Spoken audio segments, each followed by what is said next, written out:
Hi, I'm your host, Bree Wild, and this is Marquee Memories. Here we sit down with your favorite artists to talk about their top concert memories as fans. Today's guest is the founder and frontman of alt-rock trio X Ambassadors, who are celebrating the 10th anniversary of their debut album, VHS. Sam Nelson Harris, welcome. Thank you so much for having me. What brings you to LA? I live here. Oh, no way. Yeah, I live in Echo Park. Oh, I'm just you right can just around come the corner. hang out anytime. Oh, great. Okay, fantastic. I'll just stay here. Cool. Yeah. Talk to me a little bit about the 10th anniversary of your debut album.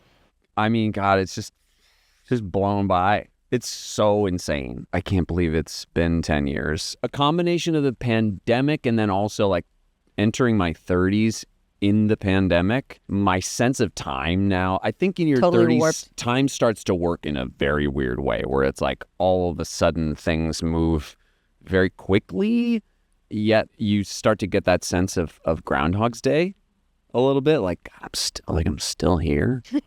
I'm still around. Yeah, 10 years feels like a blink of an eye, but we're celebrating, 10 years of the first record for the band, which changed our lives. To be honest, it's been a mixed bag going back to it. I think now on the precipice of going on tour and with this new reimagined, re-recorded version of the album finished and ready to come out, I'm excited, but I've gone through waves of being like, oh my God, like what is this? And like, I remember the day before we started the re-record process for this record, and the decision to do this had already been made, and we were like, I think this is going to be a better way to kind of like honor this moment than just like repackage it, but like purple, Right. We wanted to do something really special for our fans, for people that had come up to us after shows, on this last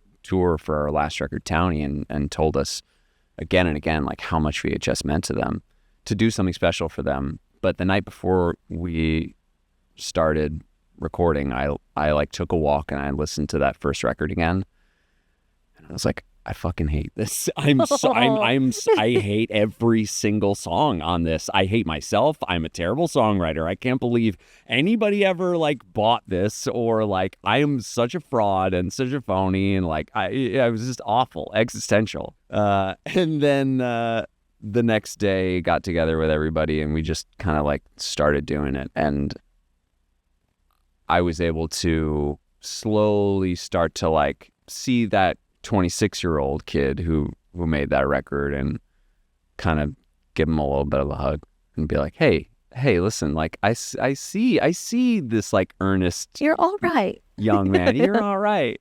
And that was kind of nice. So it's been up and down. You said something interesting in another interview I was watching where you said musicians are one of the few art forms, I think it's true for writers too, that you're forced to go back to your early work so often. Yeah. It's the weirdest thing in the world. And I think about it all the time. And specifically with this, it's like you're constantly re-embodying the work that you did as a younger person.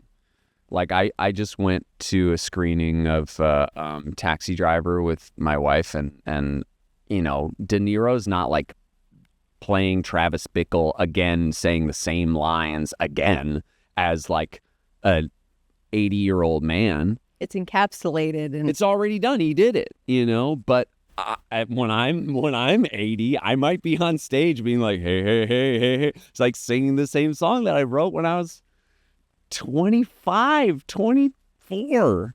It's very bizarre. And I think the only way that we could do this 10-year anniversary thing in a way that felt authentic for us is to try and like attack re-recording and remaking this record. Like, okay, how can we contextualize this right now for our tastes now and for who we are as, a bunch of grown-up dudes in our late 30s. It's a different thing. So some of the songs stayed somewhat the same. Some of the songs changed slightly, but I'm so curious what it's going to feel like being on stage and touring this thing. Are you going to play it like true to track list? Sort of. Okay. Taking some liberties. Okay. The record, the way that the track list went is like the two biggest songs are the first two tracks. So we gotta save the best for last. Fair. But other than that, yeah, it's trying to stay true-ish. We are playing, with the exception of one song that I just didn't really like, so we didn't end up re-recording it. I was like, this one, I'm putting my foot down. We're not re-recording. But with the exception of that one song, we're doing the whole record in its entirety. I like the idea of celebrating a first album a little bit later down the line, because if you're doing it right, when you're in it, you can't really celebrate, right? You don't know what's happening. No, I felt there was no time to celebrate. And B, like, I couldn't bring myself to do it because it was so stressful and so chaotic. And like, all I could think about was like, yeah, this is great. But like, how do I make sure that we keep this going? How do I make sure that the next thing is even bigger? And it's fucking sad, man. It's like so heartbreaking to look back on that and to be like, wow, you didn't give yourself a chance to celebrate, like, barely at all. But you're doing it now. Doing it now. Trying to. Well, speaking of revisiting, should we go back and get some of these concert memories? Yes, please. James Taylor, New York State Fair, 98-99. First show that I ever went to, my first concert, like my first real concert. My mom is a singer. She's like my whole life, my whole childhood, she was like a cabaret kind of lounge jazz singer. That's how her and my dad met. She was like singing in a bar here in LA, and he came to see her, and she loved James Taylor. And I was like, sure, James Taylor's fine. I was 10 years old. I was more interested in like Will Smith, you know. But she took me to this show, and it was a proper concert, and he had a full band, and he sounded great. And I was like kind of into it and sitting there in the audience. And then I heard him swear. He said fuck at one point, and I like I looked at my mom, and my mom didn't bat an eye. She was like laughing. It was like during some like banter. She was laughing along with everybody else, just enjoying the show. And it's like, whoa, she doesn't care that he just swore in front of me on this, like, and this old dude's like swearing like that. Like, okay. And yeah, I didn't know anything about James Taylor's like very rock and roll past at the time. So to me, it was so novel and so cool. And it's like, oh, all right, this is not what I thought it was going to be. What else do you remember about that first show? What did you expect from it versus what you got, I guess? Well, I think I expected to be really bored. I was like, this is mom's music. This is not for me. But not only was the swearing super cool to me as like a little kid, but then also just his voice was so crystal clear. And I mean, I think when we saw him, he was probably in his 60s, maybe, and had such a killer band. And I remember it feeling like edgier than the James Taylor that I thought of. Because it was your mom's. And also some of my mom's. We were sitting down. I remember that too.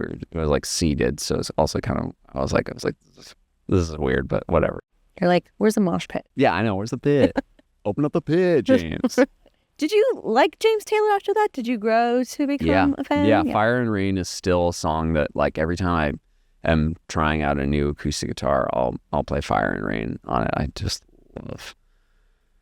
love that song so much. What did your mom decide to take you to that show? Did she not have a babysitter that night? Or she was like, you're going to love this? I mean, she probably didn't have a babysitter. That was probably it. But also, you know, like, she really did. She knew that I love to sing. I was just kind of starting to toy around with the idea of, like, writing songs and starting a band. And I think she really wanted to take me to that. I don't remember if my brother was there with me, if it was just me and her.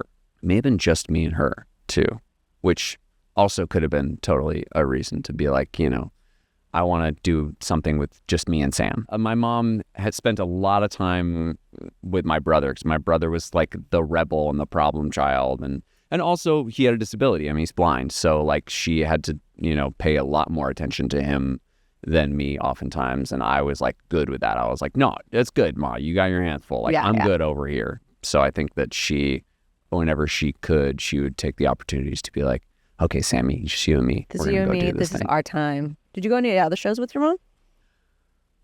I think we probably saw like a few other things. Chick Corea. I think we went and saw Chick Corea together at the State Theater. I would go see her perform a lot. Oh, okay.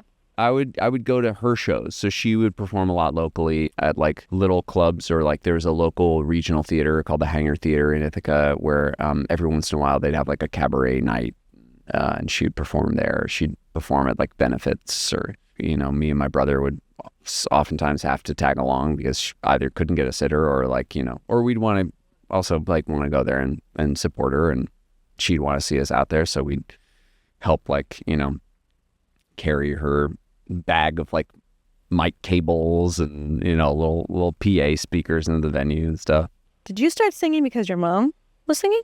I started singing, I don't know. I mean, I started singing as soon as I could speak, really. Like I'm sure it was a combination of like a lot of music in the house. My mom was always singing to us. My dad has a terrible voice, but he was always singing to us too whenever he was in town. That's a good influence. Yeah, totally. So I think I just took to it from an early age. I remember like performing the song from Davy Crockett to my like pre-K class, and I would sing like songs from Disney movies and stuff, to my parents. Oh my God, yeah.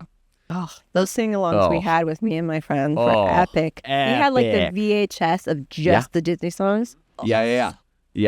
Weren't there like specific VHS tapes with like, it was like karaoke? Follow the bouncing ball sort of thing. Yeah. We wore those out so hard. Oh, amazing. Let's move on to the next one on our list, which is Arcade Fire. Oh, the Arcade Fire cafeteria, Ithaca, New York, 2005. I was dating this girl in high school, and she and I at the time were fighting about something. I think she was like hanging out with this like older dude, and she was like, "We're just friends. Like, stop being so jealous." And we got into a fight. I knew she was hanging out with him that night, and I was like, "Fine, go to she was like going to go to some concert with him. She's like a cool like freshman at IC or whatever. It's like, whatever, I don't care. I'm sulking. I'm like wandering around college town in Ithaca, New York, just like smoking cigarettes. And I'm like a angsty 16-year-old kid. And I run into my friend, who's this gorgeous girl, and she's like a punk rocker chick. And she was like, "What are you doing?" And I'm just like, "Oh, I'm just hanging out. What are you up to?" And she's like, "I'm going to the show." It's like, "Is it a show at Cornell in a cafeteria?" And she was like, "Yeah. It's this band called Arcade Fire." And I'm like, I didn't know the band. I was like, and she was like, "You want to come?" And I was like, "Yeah." She was like, she gave me a Sharpie, and she was like, "X your hand," because I didn't have tickets. So I just X'd my hands and walked right in, didn't pay for a ticket, and was just there with my friend to make my girlfriend jealous. And so like I see her in the crowd, and she's like, "What are you doing here?" And I'm like, "Oh, I didn't know that this is the show you're going to. So I want to have a night too. It's with my friend." And then the show starts, and I remember the band was just kind of like it was winter, so their gear had gotten snowed on, and they were like trying to get like this Rhodes to work, and it wasn't working, and they were setting up, and it took them so long, and I was like, whatever. I didn't care at all about the show. And then they started playing. And I mean, I'm full body chills just thinking about it right now. It was like transcendent. Like I was at church. It was crazy. Like the way that this tiny group of people in this cafeteria were like singing along to every single word. This like guttural, like, just blew my mind. And there were like 12 people on this tiny little stage, sweaty and just like writhing around. I think that was maybe one of the pivotal moments of my life of like, I want to do that, and I want to have that effect on a room full of people. It was amazing. So you did it just to make her jealous, but I did just to make her jealous. But turned out well. So you're a really, fan of really Arcade Fire after that? Yeah, I mean, I was like such a huge fan of their first 3 records. It was like Funeral, Neon Bible, and The Suburbs are like still to this day those records. Have you seen them anywhere besides this cafeteria? Nope. That was it. That was the first and last time I ever saw them play live. And I feel like to have experienced a stadium level show performed inside of a tiny little cafeteria, I kind of don't want to ever see them on another, on a bigger stage. No, that's completely unique. So Yeah. how are you going to top it? How are you going to top that? But it was really cool. And the whole thing just like, just one of those magical live moments. Have ex-ambassadors ever played somewhere strange like a cafeteria? Oh, yeah. We played cafeterias. We played water parks. We've played pizza parlors. How does one get booked at a cafeteria? Well, it was a college gig in the middle of nowhere, and we played this like rec room. And I remember it was the most money we had ever gotten paid for a show at the time, and it was like $1,700. We were so stoked. And we drove from New York we were based out of Brooklyn at the time. And we drove to like somewhere in the middle of nowhere in Connecticut. When I say there were two people there, I literally mean there were two people. And they were both like playing video games on like they had like these, old school arcade games in this rec room. And we played to those two people until one of them left. And then we played to one of them and the person who's doing sound for us. Feel like in this industry, especially in like the touring industry, maybe it's not always a rule of thumb, but for us, it's like generally the more you get paid for something, the shittier the gig is, So that was like the first lesson of that in that cafeteria. The Arcade Fire cafeteria thing, was that filled out? Were there tons of fans? There were maybe like 100 people there. But it was maybe just less. Amplified by... It was, I'm not kidding, it was like the size of this space. And it was just so incredible. It was loud. And like the fans, I just remember this one guy just fucking like, he was like right at the front of the stage, just screaming and like just doing this to everything to the lead singer. And it was, yeah, it's wild. All right. Let's go ahead and move on to Eagles of Death Metal. Eagles of Death Metal, One-Eyed Jacks, New Orleans, 2008. Okay, so at the time I was already like in a band, in my band, the early iteration of Ex-Ambassadors, me and my brother and our drummer Adam and my friend Noah, who we also started Ex-Ambassadors with. We were called something else at the time. But I was already kind of like getting privy to like venues around the country that were like theater size that like one day I would want to play. Making a bucket list. Yeah, and I was in New Orleans. My dad was working there, and I was there visiting him, and I was wandering around as I loved to do. I would just like whatever city my dad was working in at the time, I would just like kind of walk around and explore on my own. I looked up at this venue. I was like, what are the like rock clubs in New Orleans? Because I know it's a lot of jazz. I know it's, a lot of that kind of stuff, but I wanted like a rock club.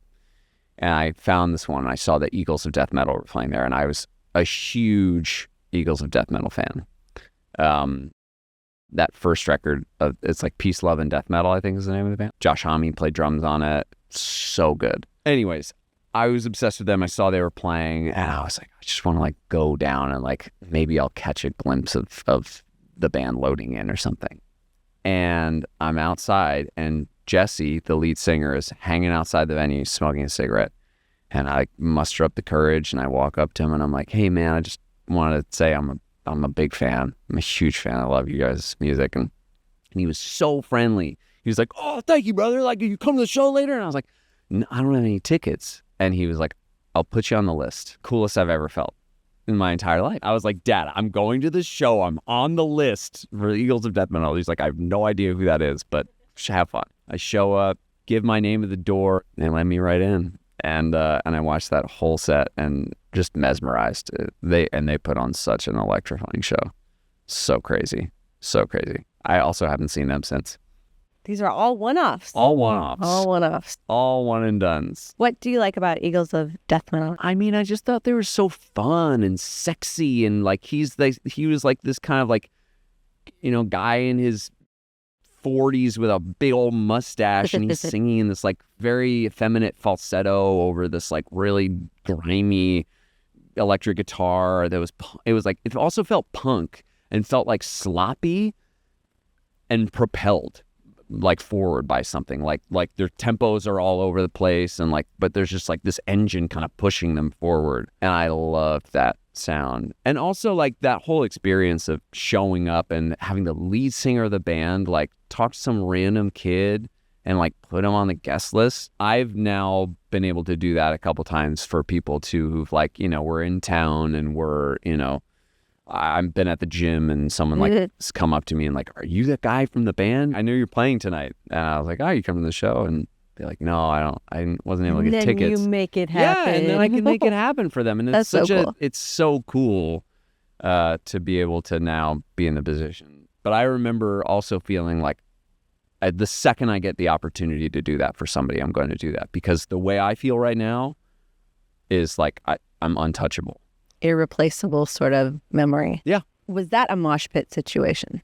I feel like maybe there were some people moshing. Moving. Yeah. Moving. Shifting. Bumping a little bit. I was I think I was like up in the balconies. Did they give you a +1? No, they didn't give me a +1. I didn't have it. No. You wouldn't even dare to ask. I wouldn't even dare deign to ask for a +1. How funny would that be, though, if I was just like, oh, can I get like a +2, actually? Like sorry, too. So funny. That's amazing. Cool. Well, these are great memories. Thank you for sharing them. Can you talk to me a little bit more about the re-record? Because is it a re-record because you want to own it, or is it a re-record because you want to like bring it up make it more current? I mean, as much as I wish I was Taylor Swift, I'm not Taylor Swift. So like banking on like more people going to stream our re-recorded version of this record instead of the original ones is not very smart. For us, we just wanted to do something for like our diehards and for us too. The process of making the first record was very piecemeal. And it was like a lot of the vocals were all recorded like on my like SM58, which is like a much worse version of this mic. This is a great mic. I use this now on a lot of my records, but the SM58 is like $100 microphone. So better equipment, better... Yeah, well, not just better equipment. Also, I was recording on that in the back of the van, like while we're driving to the next show, because we were on tour still while we were making this. And then backstage in like a venue bathroom or something, or in my girlfriend's kitchen in our tiny apartment in Brooklyn, because I wasn't able to stay at my own place because I had to rent out my room to some stranger because I couldn't afford it, but I wanted to keep the apartment. And then also like working with Alex, the kid who produced the first record too, he was very hands-on, and it was hard for me, I felt like a lot of the time, to like bring as much of the band in as, because he's like a hip-hop producer and like he was very heavily involved on production side, and I was always kind of really forcing my trying to be like, I don't know if I like this sound.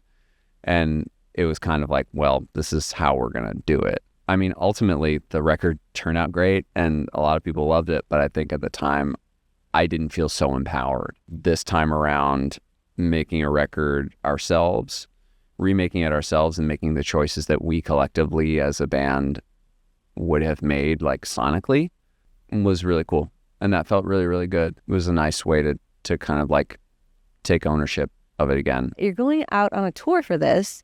You're playing 2 shows. Do you consider Ithaca your hometown show? Yes, hometown show. 2 shows in Ithaca at State Theater. How much do those shows go off? They go off. It was so funny. My wife came to the last one and she took a picture of the like trash can in the venue, and it was like overflowing with Solo cups. Just so much beer.